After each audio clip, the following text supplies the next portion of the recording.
जी, हाँ जो आदमी अभी आज दिन में भी चर्चा चली थी कि कर्म करता है लेकिन उतना फल नहीं मिलता दिखता उसको। ठीक है। तो इसमें क्या जो पुराना उसका प्रारब्ध इकट्ठा है पिछले जन्मों का, उसका भी कोई कनेक्शन होता है? ना, वर्तमान में आदमी मेहनत कर रहा है और फल नहीं मिल रहा उसको इतना अच्छा, क्योंकि उसमें 3 कारण बताए थे।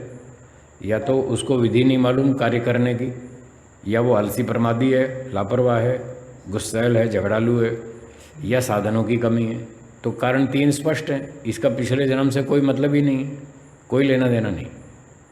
ये लोगों को भ्रांति है कि पिछले जन्म के कर्म जो है वो बाधक बन रहे हैं। ये सब झूठ है। पिछले कर्म का फल 2 बार मिलता है। एक तो तब मिलता है जब हमारा जन्म हुआ, जाति आयु भोग, हमको पैदा होते ही जो जाति आयु भोग मिला, ये पिछले कर्म का फल है। ठीक है। जी।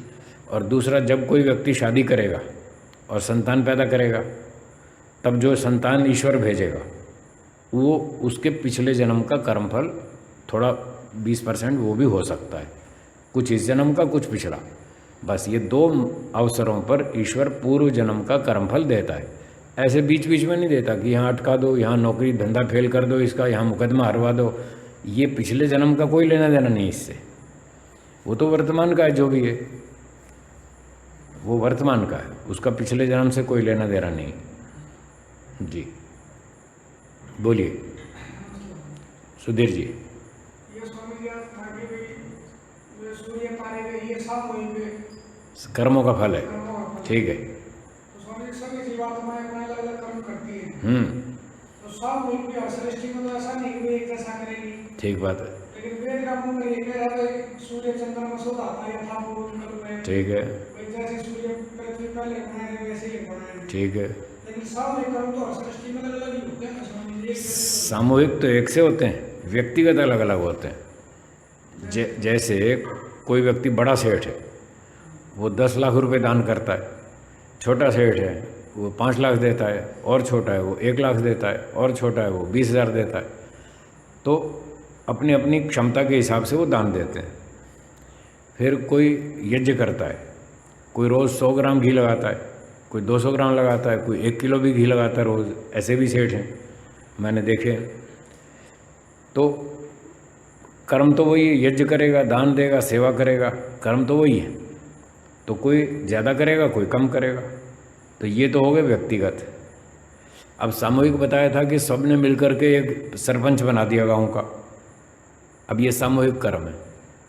तो जो सामूहिक कर्म वो तो सबका एक समान हुआ ना, सब ने मिल के चुना सरपंच, या कोई चुनाव में व्यक्ति को मंत्री बना दिया, मिनिस्टर बना दिया। जो भी इलेक्शन में जीता वो लोगों ने मिल करके वोट दिया, ये सामूहिक कर्म हो गया। ये सबका एक समान है। तो जब सामूहिक कर्म एक समान होगा तो फिर फल भी सबका एक समान होगा। सूरज बना दिया ईश्वर ने, ये सामूहिक कर्मों का फल है, सबके लिए एक जैसा है।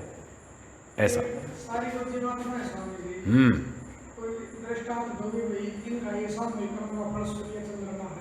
अभी बताया ना, सबने जो मंत्री चुना, प्रधानमंत्री चुना या कोई मिनिस्टर चुना, तो ये सब ने मिलकर के कर्म किया, वोट दिया। ये सबका सामूहिक कर्म है, वोट देना। ये तो लौकिक मार्ग है ना स्वामी, जिसका तो फल मिल गया। हाँ। तो ऐसे कौन से कर्म है जीवात्माओं के साथ में जिसका फल ये सूर्य चंद्रमा है, जैसे अब जैसे मान लो, पहाड़ है जैसे बताया गया। मान लो हमारे जो सकाम कर्म है ना,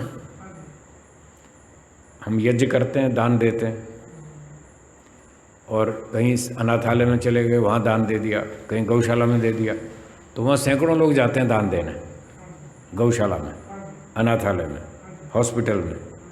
तो ये सैकड़ों लोगों का वो कर्म हो गया, वो सबका एक समान है। तो ऐसे कोई अन्न क्षेत्र चलते हैं, गरीबों के, रोगियों के भंडारे चलते हैं, बड़ी बड़ी संस्थाएं हैं, वहाँ पर हज़ारों लोग रोज़ खाना खाते हैं। जैसे कोई ब्रह्मा कुमारी संप्रदाय है, कोई और दूसरे संप्रदाय हैं, तो वहाँ हज़ारों लोग खाना खाते हैं रोज़। तो जो लाखों लोग वहाँ जाते हैं और अपना दान देकर आते हैं, तो ये सामूहिक कर्म हो गया। अब इसका कर्म का फल यहाँ तो मिला नहीं। जो उन्होंने संस्थाओं को दान दिया, हॉस्पिटल में दिया, अनाथालय में दिया और संस्थाओं में जो दान दिया, यहाँ तो कोई फल मिला नहीं। तो ये उनका जमा हो गया। ये जो सबका सामूहिक कर्म जमा हो गया, इन कर्मों से ईश्वर उनके लिए नदी बनाएगा। सूर्य बनाएगा, चंद्रमा बनाएगा, पृथ्वी बनाएगा, वो सबके लिए बना देगा। तो इस तरह से बनेगा, ठीक है ना। तो ये लंबे चौड़े विषय हैं कर्म फल के, बहुत कठिन हैं। करोड़ों प्रकार के कर्म हैं, लाखों प्रकार के उसके फल हैं, तो पूरा तो हम जानते भी नहीं, कोई भी नहीं जानता। तो मोटा मोटा ऐसे समझ में आता है। ये इसे थोड़ा समझ में आता है स्वामी, जैसे भाई सृष्टि परमात्मा ने बनाई, जीवात्माओं को कुछ ये कर्मों का फल देने के लिए बनाई जी। फल तो स्वामी जिसका जाती आई ये भोग है, ये व्यक्तिगत है, ठीक है। ये व्यक्तिगत है, और ये सामूहिक है। सूर्य बनाया, क्या हम सूर्य से लाभ नहीं उठा रहे? हाँ जी, उठा रही। तो कैसे उठा रहे हैं? हमारा कर्म का फल है। ईश्वर ने हमें आँख दी, आँख तो कर्म फल है ना। हाँ जी, और आँख तो ईश्वर दे दे और सूर्य बनाए नहीं, तो आँख बेकार है, हम उसका लाभ तो ले ही नहीं पाए। अगर आँख से लाभ लेना है तो वो तभी तो हो पाएगा जब सूर्य भी बनाए, अग्नि बनाए। तो जैसे ये कर्म फल है, तो वो सूर्य और अग्नि बनाना वो भी तो कर्म फल का एक भाग हो गया। इसलिए ईश्वर ने सूर्य भी बनाया, वो भी हमारा कर्म फल है। ये न्याय दर्शन में है। ये न्याय दर्शन में लिखा है। ये सारा जितना भी संसार है ये सब कर्मों का फल है, न्याय दर्शन में लिखा है ये। जी। इसको भोग में नहीं ले सकते, है? इसको भोग में लेके हाँ, भोग में लेंगे तो वो फल ही तो हुआ ना। भोग हमारा कर्म फल है, भोग के अंतर्गत लेंगे, ठीक बात है। जाति आयु भोग, ये भोग के अंतर्गत है। भोग क्या है? कर्मों का फल, इसलिए कर्म फल हुआ। ये व्यक्तिगत जो संपत्ति मिलती है स्वामी जी। इसी के साथ ऐड हो जाएगा ये। हाँ, जो हमको माता पिता से पैतृक संपत्ति मिली पैदा होते ही, ये व्यक्तिगत फल है हमारा, व्यक्तिगत कर्म का। और सूर्य, चंद्रमा, पृथ्वी, तारे, नदी, ये सामूहिक है, ये सबके लिए।